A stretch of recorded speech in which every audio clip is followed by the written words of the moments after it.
గౌరవ ముఖ్యమంత్రి గారు అనుముల రేవంత్ రెడ్డి గారు తెలంగాణ రాష్ట్రం కోసం తాను 24 గంటలు పనిచేసి ఆయన 60 సార్లు ఢిల్లీకి పోయి తెలంగాణ రాష్ట్రానికి తీసుకొచ్చింది గాడిద గుడ్డు తప్ప ఏది కూడా తీసుకురాలే. అయితే కేసీఆర్ గారు 10 ఏళ్ల పరిపాలన యొక్క అప్పుల గురించి సార్ గారు పదే పదే సభల మీద ఎక్కి మాట్లాడుతూ ఉంటారు. పెద్దగా ఏం మాట్లాడు, కేసీఆర్ అప్పు చేసిండు అనేది తిప్పి తిప్పి తిప్పి గదే పిప్పి చేసే మాటలు మాట్లాడతారు తప్ప ఎక్కడ కూడా రేవంత్ రెడ్డి పనికి వచ్చే మాటలు చేయలేదు. అయితే కేసీఆర్ గారు అప్పు చేసిర్రు 10 ఏళ్ళలా అంటే కేసీఆర్ గారు టోటల్గా అప్పు చేసిన వ్యవస్థ మీకు తెలవాలి. అయితే మీరే చూడండి, according to RBI Telangana debits 2014 to 2023 ఆ ఇయర్లో అప్పు చేసినంత 3,26,759 crores rupees ఓన్లీ. దేనికోసం చేసిర్రు వాళ్ళు? They build secretariat office, they constructed double bedrooms, they constructed ఏంటిది అది కేబుల్ బ్రిడ్జ్, ఆ తర్వాత police command control, then T hub and then work space, then వాళ్ళు అదేవిధంగా park and ecosystem development and hospitals, number 1 hospitals, then outer roads and సిటీలో ఉన్న main roads కావచ్చు, national highways కావచ్చు, ఫ్లైఓవర్స్ కావచ్చు. ఇంకొకటి ఇందులో కాళేశ్వరం యాడ్ చేసి ఉండాలి. కాళేశ్వరం కానీ లేకుంటే అన్నారం కానీ ఆ తర్వాత సుందిల్ల కానీ తర్వాత మల్లన్న సాగర్ విషయంలో కానీ లేకుంటే 8,553 కిలోమీటర్స్ గ్రావిటీ కెనాల్ కావచ్చు. వీటి గురించి ఎన్నో ఉన్నాయి. కేసీఆర్ చాలా కన్స్ట్రక్షన్ చేసిండు, చాలా కన్స్ట్రక్షన్ చేసిండు. చేసిన తర్వాత అది కేసీఆర్ చేసిన తప్పేందంటే ఆయన ప్రచారం చేసుకోలేదు, ఫుల్గా పనిచేసిండు, ప్రచారం అసలు చేసుకోలేదు. అక్కడ కేసీఆర్ ఫెయిల్ అయిపోయిండు. అది రాలా, ఆయనకు ప్రచారం చేయడం రాలా. ప్రజలు బాగుంటే చాలు, ప్రజల కడుపు నిండితే చాలు, వాళ్ళ కళ్ళలో ఆనందం చూసిస్తాలు, నా కడుపు నిండిపోయినట్టు అని ఆయన అనుకున్నాడు తప్ప ఆయనకు ప్రచారం చేసుకోవడం రాలా, ఆయనకు అబద్ధపు మాటలు చెప్పుడు రాలా, ఆయనకు ఈ యొక్క ముఖ్యమంత్రి రేవంత్ రెడ్డి గారి లెక్క బజార్ మాటలు ఆయనకు రాలా. చేయని దాన్ని చేసినట్టు, చేసిన దాన్ని చేయనట్టుగా ఆయన ఎప్పుడు చేయలా. కేసీఆర్ చేసిన చెప్పుకోలేదు. అయితే మరి మనోడు ఏం చేసిండు?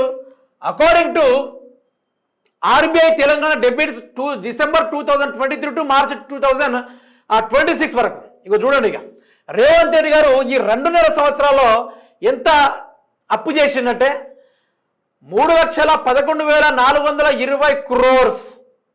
కేసీఆర్ గారు ఇది 10 ఏళ్ళ అప్పు, ఇది రేవంత్ రెడ్డిది 2 ఏళ్ళ అప్పు మాత్రమే. ఇది జస్ట్ 2 years అప్పు మాత్రమే గింతుంది.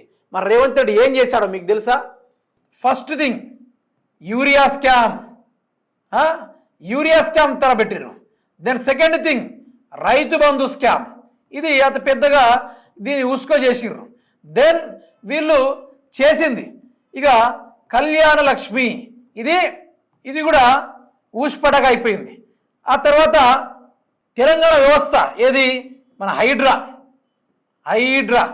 తర్వాత వీళ్ళు హెచ్సియు ల్యాండ్ని అమ్మకాలు, తర్వాత వీళ్ళు తెలంగాణ రాష్ట్రంలో 6 గ్యారెంటీల కథ. తెలంగాణ వ్యవస్థలో మొత్తం 4.5 కోట్ల ప్రజలు ఉంటే వాళ్ళకి గాడిద గుడ్డు ఏం మిగల్లే, గాడిద గుడ్డు తప్ప ఏం మిగల్లే. ఈ విధంగా తెలంగాణ వ్యవస్థని తిప్పి తిప్పి పిప్పి చేసేసి ఈయన గత జస్ట్ ఇది ఎన్నో ఇయర్లు కాదు, ఓన్లీ 2 years మాత్రమే. ఈ 2 yearsలో ఓ రేవంత్ రెడ్డి కాళేశ్వరం కట్టాలి, ఏం చేసిండు? కాళేశ్వరం కట్టాలి, కాళేశ్వరాన్ని రిపేర్ కూడా చేపియాలి. మరి అప్పు ఏం చేసిండు? మరి ఈ గౌట్ ఉద్యోగులు ఉన్నారు, ఎవరైతే గౌట్ ఉద్యోగులు ఉన్నారో రిటైర్డ్ గౌట్ ఉద్యోగులు ఎవరైతే ఉన్నారో వాళ్ళకు కూడా ఈయన సార్ గారు పెన్షన్ కూడా ఇవ్వలేదు మిత్రులారా, పెన్షన్ కూడా వాళ్ళకి ఇవ్వలేదు. మరి రేవంత్ రెడ్డికి ఈ యొక్క 3,11,420 కోట్ల అప్పు ఎట్లా అవుతుంది? కేసీఆర్ అప్పు చేసిందంటే ఇప్పుడు కమాండ్ కంట్రోల్ ఉంది, సెక్రటేరియట్ ఆఫీస్ ఉంది, దానికి ఎదురుగా అమరవీరుల చిహ్నం ఉంది, ఈ యొక్క హైదరాబాద్లో హెవీగా రోడ్స్ డెవలప్మెంట్స్ ఉన్నాయి, ఐటీ ఫార్మా ఇండస్ట్రీస్ ఉన్నాయి, ఫార్మా కంపెనీస్ ఉన్నాయి. పల్లెల పరంగా చూసుకుంటే ఆ పల్లెలకు పోవడానికి సర్వీస్ రోడ్ వేసిండు, గల్లీ గల్లీకో బీటీ రోడ్ వేసిండు, ఆయన సఫాయిలను పెట్టించిండు, పల్లె ప్రగతిని ఏర్పాటు చేసిండు, గ్రామ పంచాయతీని ఏర్పాటు చేసిండు, ట్రాక్టర్లు కొనిపించిండు, ఊరికొక బోర్లను వేయించిండు, నీళ్లు లేకుంటే ఆ బోర్ల ద్వారా నీళ్లు వాళ్ళు తాగేటట్టుగా పెట్టిండు. అన్నీ చేసినా కూడా ఎవ్రీథింగ్ అన్నీ చేసినా కూడా ఎందుకని రేవంత్ రెడ్డి గారు ఈరోజు కేసీఆర్ అంతా అభివృద్ధి చేయలేకపోయిండు? మరి 2.5 సంవత్సరాల్లో 3 లక్షల కోట్ల రూపాయలు అప్పు అయితే మరి 5 సంవత్సరాలు దిగిపోయేలోపు 10 లక్షల కోట్ల రూపాయలు రేవంత్ రెడ్డి అప్పు చేసి పోతాననేది ఇక్కడ ఊహా అంచనాలకే అద్దరుగా దొరికిపోతుంది బరాబర్గా. మరి కేసీఆర్ చేసిన అప్పు ఎన్నో రకాలుగా ఉన్నాయి. చేయూత పనులు కానీ, ఈరోజు రాష్ట్ర అభివృద్ధి కార్యక్రమాలు కానీ, ఒక్క నీలం తిప్పి తెలంగాణ వ్యవస్థని భారతదేశంలో నెంబర్ 1 చేసిందంటే ఇట్స్ నాట్ ఏ ఈజీ. అయితే మరి కేసీఆర్ గంతగనం చేసినందుకు సరే ప్రజలు మోసపోయిర్రో గోసపోయిర్రో, లేకుంటే కేసీఆర్ పరిపాలన ఊకే ఏం చూద్దామని అటు మొగ్గిర్రో, ఆ విధంగా ఆగమయ్యిర్రో. కానీ ఈరోజు రేవంత్ రెడ్డి ఏం చేశాడని ఒక్కటి చెప్పండి. ఏదైనా చేశాడా? ప్రజల కోసం ఏమైనా పనికి వచ్చేది ఏమైనా చేశాడంటే ఏది కూడా చేయలే. మరి ఎవరి బొక్కలో పోయిందా పైసలు? ఏ గాడి తిన్నాడు? 3,000 కోట్ల రూపాయలు తీసుకొచ్చి ఏం చేసిర్రు? ప్రజలకు ఇచ్చిర్రా? ఈరోజు కేసీఆర్ గారి దగ్గర ఇన్ని అప్పులు చేశారని ఈ ప్రభుత్వం మొత్తుకుంటుందే. మరి చెప్పింది ఎవరు? ఇక్కడ రమేష్ చెప్పిందో, ఆర్జీటీవీ చెప్పిందో, ఇట్లాంటి తమిళలు పెట్టి ఇట్లా చేసుడో కాదు. దీని గురించి ఎవరు చెప్పిర్రు? ఈ లెక్కల గురించి RBI, reserve bank of India పూర్తి స్థాయిలో లెక్కలు తీసింది. ఎవరెవరు ఏ రాష్ట్రం వాళ్ళు ఎంత అప్పు తీసుకున్నారు, దేని మీద ఎస్టిమేషన్ చేసిర్రని చెప్తే వాళ్ళు మొత్తం బయోడేటా లిస్టు తీసిర్రు. ఆర్బీఐ బ్యాంకు నుంచి తెలంగాణ ఇంత అప్పులు తీసుకున్నదని చెప్పిర్రు. పార్లమెంట్ ఏం చెప్పిర్రు? నరేంద్ర మోడీ బల్లగుద్ది చెప్పిండు. తర్వాత నీటిపారుదల శాఖ మంత్రి అయిన గజేశ్వరరావు ఏదో ఉంటుంది ఆయన పేరు, ఆయన కూడా బల్లగుద్ది చెప్పిండు. We must follow to the Telangana water conservation, they like we follow అనుకుంటూ ఆయన పార్లమెంట్లో బల్లగుద్ది చెప్పాడు. The only KCR sir only build a kingdom for the Telangana farmers అనుకుంటూ ఆయన మాట్లాడాడు.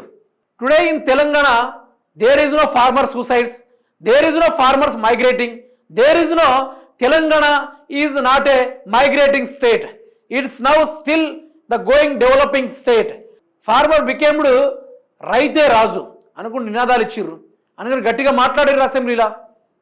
The all time parliament Congress party targeted to only BRS party, but not what the BRS party did in the past 10 years for the Telangana. They only talk about the developments, only they talk only according to RBI debits. They not follow the RBI debits rules. They know KCR how much debited from the other biggest like RBI or ICICI, like other electro bonds, but they know everything. అన్ని తెలిసినా కూడా తెలియకుండా చేస్తూ ఉంటారు వీళ్ళందరూ కలిసి. So నేనేమంటున్నా అంటే ఇంకో 10 ఏళ్ళు కాదు, ఇంకో 30 ఏళ్ళు ఉన్నా కూడా వీళ్ళకు తెలంగాణ కేసీఆర్ మీద వీళ్ళు వాడుతూ ఉంటారు. Completely have only 1 choice to only ఆ ఒక్క ఛాన్స్ని అడ్డు పెట్టుకొని వాళ్ళు తరోర్లీగా అదే చేస్తూ ఉన్నారు. అందుకనే వ్యవస్థ బాగుపడాలి అంటే మనిషి మంచిగా మారాలి, మనిషి మంచిగా ఉండాలి. దొంగోడికి తాళం ఇస్తే దొంగలు ఎవరైతే తప్ప తెలంగాణ బాగుపరులు ఇవ్వడం కాదు, అది కుదరదు, రాదు కూడా.